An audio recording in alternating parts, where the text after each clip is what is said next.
CashFlow Diary Podcast, episode 243. Welcome to yet another exciting episode of the CashFlow Diary Podcast, the podcast that teaches you insider tips, tactics, and strategies for creating leverage streams of cash flow into your life. Learn from top-performing entrepreneurs, business owners, investors, and thought leaders from across the globe as they share their secrets to success. Like what you learn on this and other CashFlow Diary podcast episodes? Go to learninvestingnow.com and sign up to receive powerful tips and information that will help you succeed as an entrepreneur and investor. Now, here's your host, investor, entrepreneur, business owner, educator, speaker, author, and master facilitator of Robert Kiyosaki's cash flow game, Jay Massey. All right, so I have a question. Did you listen to the entire series? If you're joining us for the first time, we've been doing a series of 8 things to give up. 8 things to give up in honor of that time of year where often we make resolutions and say, I'm no longer going to do this, or this is the direction, the new me that I'm going to be interested in becoming. And we've been talking about 8 different things to give up that will, I believe, not only help you be a better entrepreneur, but just a better person in general. And we're really going to talk about that today. So for those of you who may be joining us for the first time, the 8 things to give up are doubting yourself, negative thinking, fear of failure, criticizing others, negative self-talk, procrastination, fear of success, and then number 8 is people pleasing. We've talked about all of the others except people pleasing. So if you want to listen to the thoughts regarding doubting yourself, negative thinking, fear of failure, criticizing others, negative self-talk, procrastination, or the fear of success, just get one of the prior episodes, just a few little bit back, and you'll be able to get all caught up, as well as taking down and understanding how people pleasing actually limits your income in a very, very severe way. Very severe way. And that's kind of how I want to start this particular one is to let you know that by subscribing to, those people pleasing ways, your people pleasing ways, as we will call them, it does limit your ability to provide value and be of impact in so many different ways. And I'm saying it this way simply because this one is big and huge for myself. It's been huge. It's always present. It's something you continually work through. Occasionally I swing to the complete opposite side of this, depending on how angry someone might make me. And then it goes a whole different way. But here's my point. If you're not familiar with this, or if this is not something that you think you need to give up, just understand that it's often backed by a pressure to perform. And it's usually an unhealthy longing to be accepted or approved by others. So I know for myself that this is exactly a lot of it where it stems from, simply because I grew up in many different places, and fitting in and being accepted was huge because you're in different countries. As a military child, you've got so many different things that you're dealing with at such a young age, and teenagers want to be accepted in their own culture, let alone someone else's culture, and you've got all of these things. You want mom to be happy, dads to be happy. It's just this need to feel accepted or approved. Now, as an entrepreneur, this is crippling. I mean, it's absolutely crippling for you in so many ways. For example, I get this, type of question a lot. And I think this is where it comes from, is that we just don't like, I'm not saying you should like it if people are upset with you, but just understand that this one, like I said, it limits your income. For example, you may have said things, based upon this made up persona of who you think an investor is. And inherently, well, I'm not that. So because I'm not that, maybe you overcompensate. Maybe you don't write the offer. Maybe you just don't do the activities of an investor because you don't see yourself that way. You don't think anyone else is going to accept you as such, or you overcompensate and you feel like you've got to wear a suit and tie everywhere you go with shiny shoes. Now, there's nothing wrong with getting dressed up. For those of you who absolutely like doing that all the time, I'm, just my version of dress up is a nice pair of jeans with a shirt, maybe with a collar. That's just me. I'm not the suit guy. And you feel like you have to possibly, overdress some part in order to fit in to this particular crowd. You feel like you're not smart enough, or you have these things that you're like, I don't know how to, I don't speak that language. And again, but to be accepted or approved, and at times we might, stay silent. We might not do the things that we need to do. The challenge is that it's going to lead to bad deals. This is how I know for a fact that I got into things in many different states. This is how I got into fixing and flipping, just trying to work with friends because I wanted to work with friends. I know this is how I've picked wrong property managers for sure at times. I know this will limit your ability at the negotiating and sales table, because one of the things that'll happen is you will stop even if you remotely sense there might be a no on the other end of a question that should be asked. It should be asked. Someone is telling you, yes, I am ready to move forward. But in the back of your mind, you've said, but you said you didn't like real estate. Why do you mean you're ready to move forward? Because oftentimes people don't like telling you no, and they don't want to hurt your feelings, and they've got their own people-pleasing ways to deal with. And the challenge for you as the entrepreneur is to know which person are you talking to, because we've all been granted, in fact, dare I say, lifetime, unlimited, unrestricted access to other people's voicemail. And it's probably because we had a conversation in which their people-pleasing ways happened. They wanted us to be happy, but they didn't really tell us the truth. And that's the challenge, is between, our own insecurities and weaknesses and the person that we're dealing with, their insecurities and weaknesses. It's like, how on earth are you ever going to get a deal done? Well, it only happens when somebody knows and or recognizes and is willing to accept responsibility for understanding that both of you can't be in this people-pleasing way. And I'm suggesting strongly that it become you, that you develop an understanding and awareness and ability to deal with the fact that it like I said, just understand that it's crippling. It's costing you opportunity and money. For example, here's a very, very relevant example. Many of you know we have a book out there in Amazon, CashFlowDiary, 10 Steps to Creating Wealth in Any Economy. One of the hindrances why it took so long was because I didn't want to see a negative review. Now, you can't prevent a negative review. You know they're coming. But if I don't ever put myself out there, then the possibility of a negative review doesn't exist. It doesn't matter that there could be thousands, and I do mean thousands of positive ones, but you see that one negative one and you'll focus on it.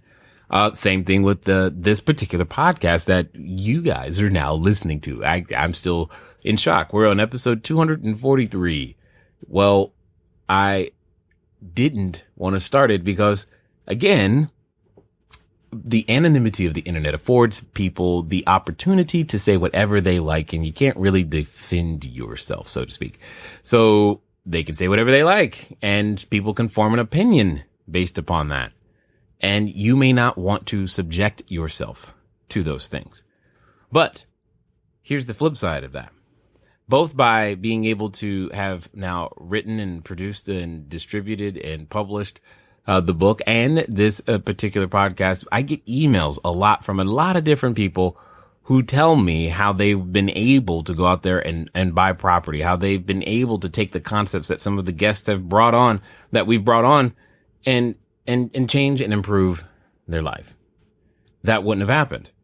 Obviously, we've gained investing partners. Obviously, we've gained students. There's been lots of increase because we've been able to just grow up a little bit and deal with that whole people pleasing. You and I, we all have something great to go out there and build and share. You want to build your widget. I got it. You want to go out there and provide clean, safe, affordable housing. That's awesome. Well, you're going to need to become a little bit better. This is also evident inside the new landlords when they're afraid their tenant's going to get upset with them, and you let them slide on the rent. You don't enforce the policies or the rules. These are all things that stem from a need and or desire to be accepted and approved, but are really bad business practices. And I'm hoping that maybe I'm illuminating some of those bad business practices for you right now, or preventing you from doing them. And that's one of the things that you can do. If you know that this is you, prevent yourself from being in a position to actually do it. For example, I know me. I have never personally managed any of the units or properties. I've always had a property manager between me and my customer, i.e. tenant. Always. Why? Well, I don't want to have to give somebody eviction papers. That's going to make me feel bad. I don't want to have to remind somebody to pay rent when something, maybe they, hey, I get the fact that you had a flat tire. I totally understand. Well, guess what? Rent still due. I know me enough to know that that's not a position I should be in. And in order to protect the business and make sure it grows, guess what? We've got a property manager. These things are there for that very purpose. There are many other protections and things you can do. For example, when negotiating, you know who you are. You raised capital, but you've done deals and you've given away the farm. The investor made way more money than you ever could have, and you did all the work. And you're like, wow, that really wasn't rewarding. Well, for me. And fortunately now, I can run the deal by other individuals who are also more seasoned, who will prevent me from giving away the farm, just to gain that relationship and feel liked and get that accepted feeling because someone likes me again.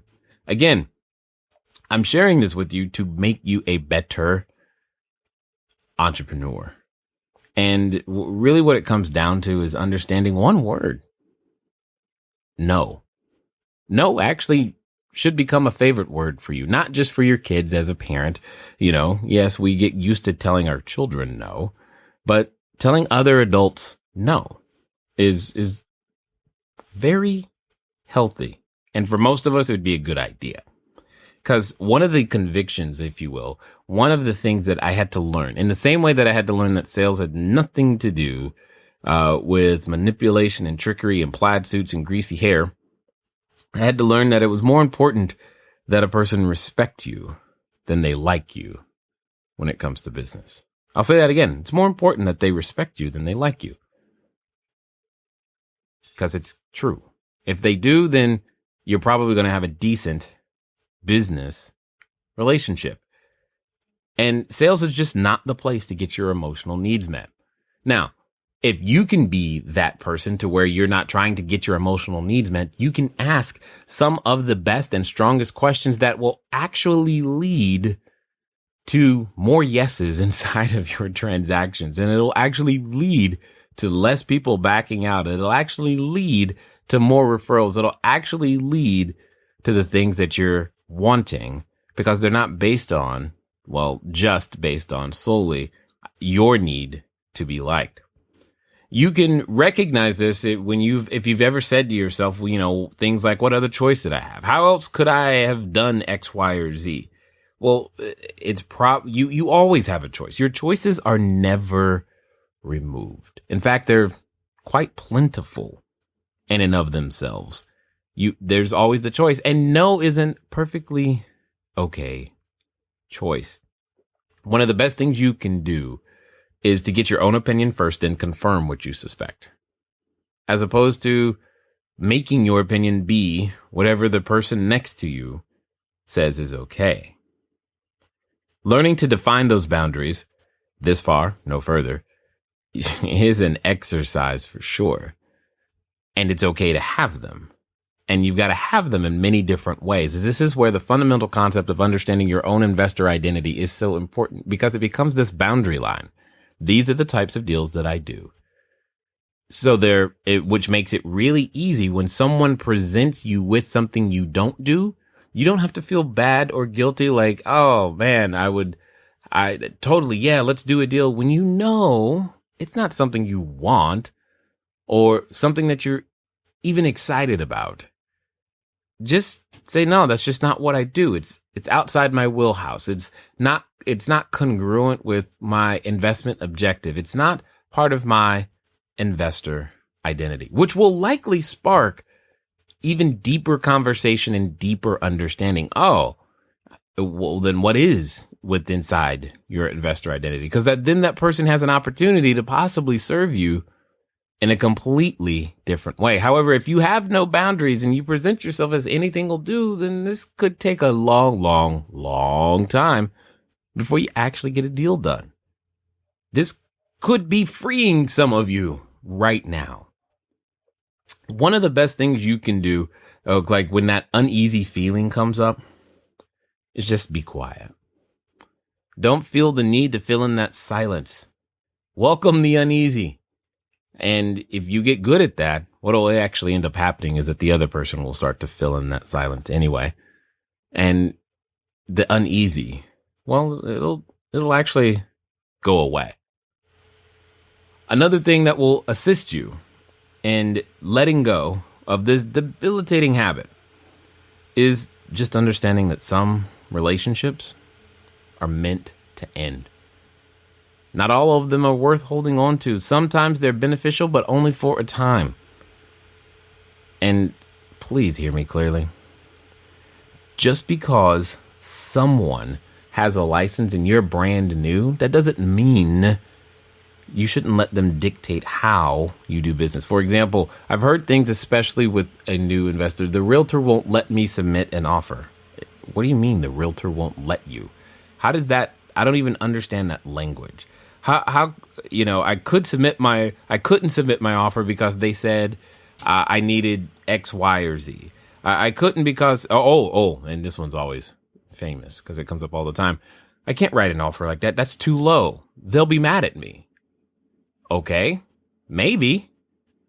But do you see how these things limit your opportunity?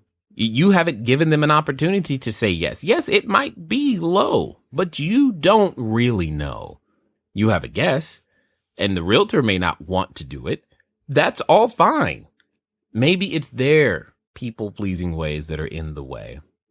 And that's okay. If they don't want to do it, the good thing is that there are so many of them, realtors out there, if that's how you choose to submit your offers.